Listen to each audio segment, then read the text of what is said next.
Today we'll be taking a look at the Proflo Jerritt toilet, one of the most iconic Proflo toilets for some reason, introduced all the way back in 2012 and is still made to this very day. When most people think of Proflo, they think of this piece of crap, and honestly, this toilet really has nothing to offer. This is definitely a very cheap toilet, although I don't think it's really that cheap compared to something like a Glacier Bay or anything like that. But let's take a look at this toilet and see what it has to offer. So the overall design of this toilet is very cheap. I honestly really hate this design a lot. I honestly don't know how someone looks at this design and goes, yeah, this is the toilet I want for my bathroom. This is perfect. I don't think really people are really thinking about that, but I just like to assume that. Because honestly, I don't know how anyone looks at this and goes, wow, this is a very good looking toilet.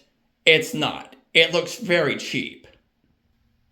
So the Trapway itself is very generic. The Trapway opening is very generic as well, with a 7-jet towards the bottom, and it's very large. And the Trapway passages are also very generic. You've seen this 1,000 times at this point.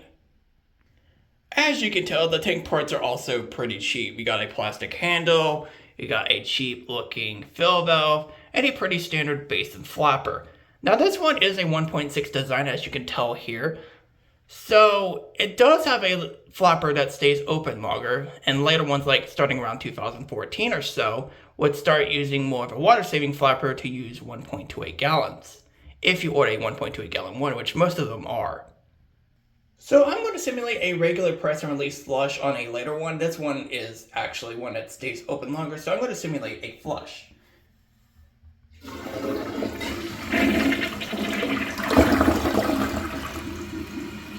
Now that's what a press and release on a regular one would look like, and it's very crappy. Now let's take a look at one that has a very long flush or is meant to use 1.6 gallons.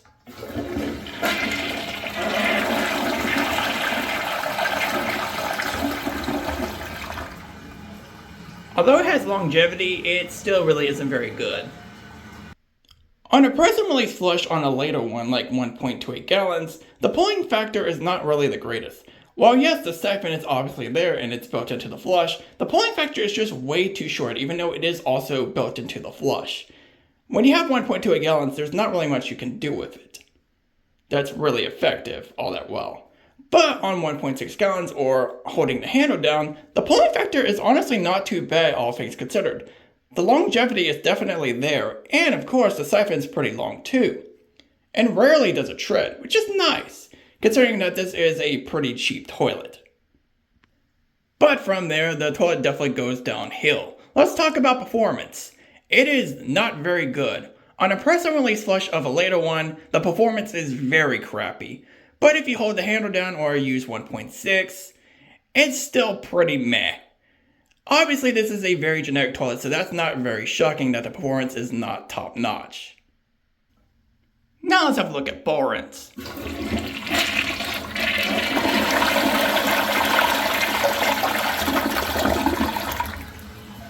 Even though the rim jets are slightly angled, the ball rinse is not very good.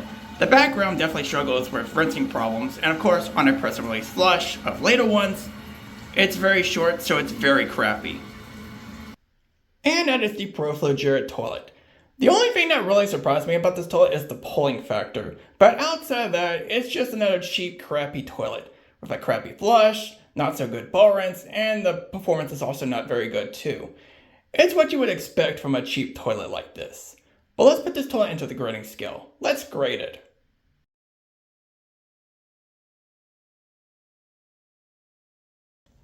I don't know how anyone looks at this toilet and thinks, wow, I want this for my bathroom.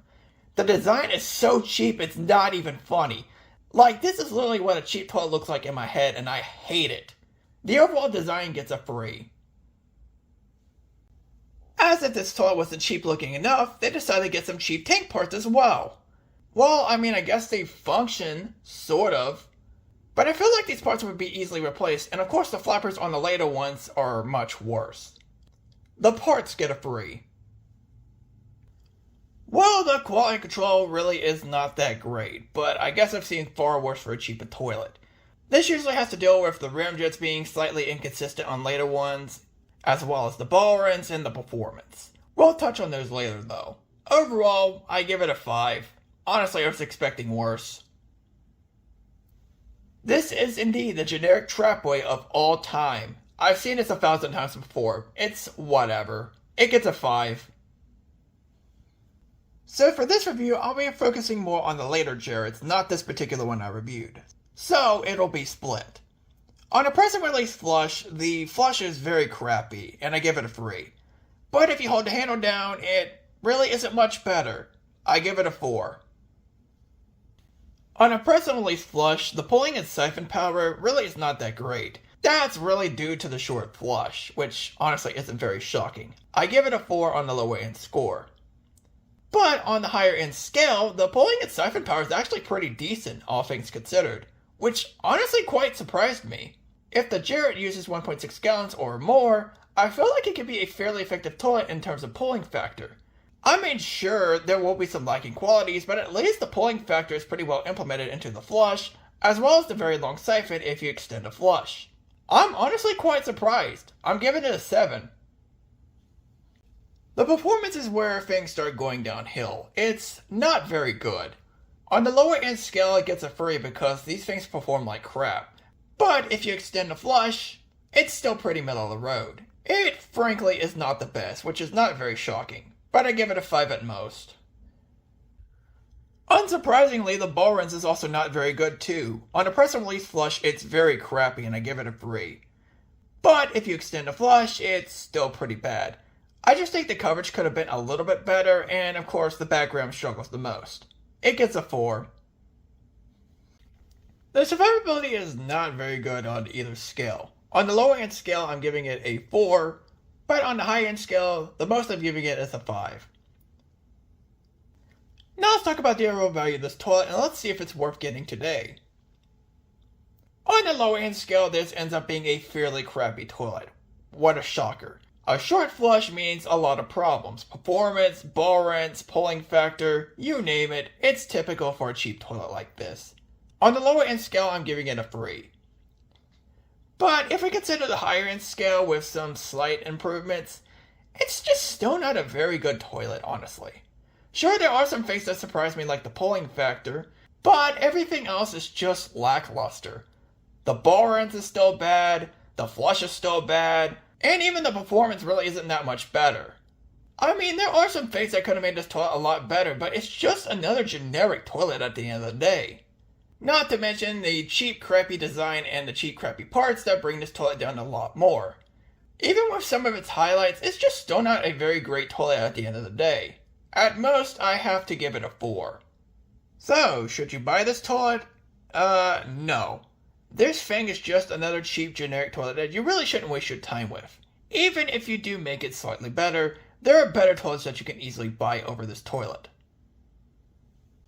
Now let's compare the final scores of the Proflo Jerritt toilet. The lower end score gets a 36 out of 100, but on the higher end scale, it gets a 45 out of 100. This is just the epitome of just another cheap generic toilet. If you're planning on using this as a high efficiency toilet, it's going to be very crappy. Even on the higher scale, it's still a very cheap pile of mediocrity. There are obviously better toilets that you could buy over this.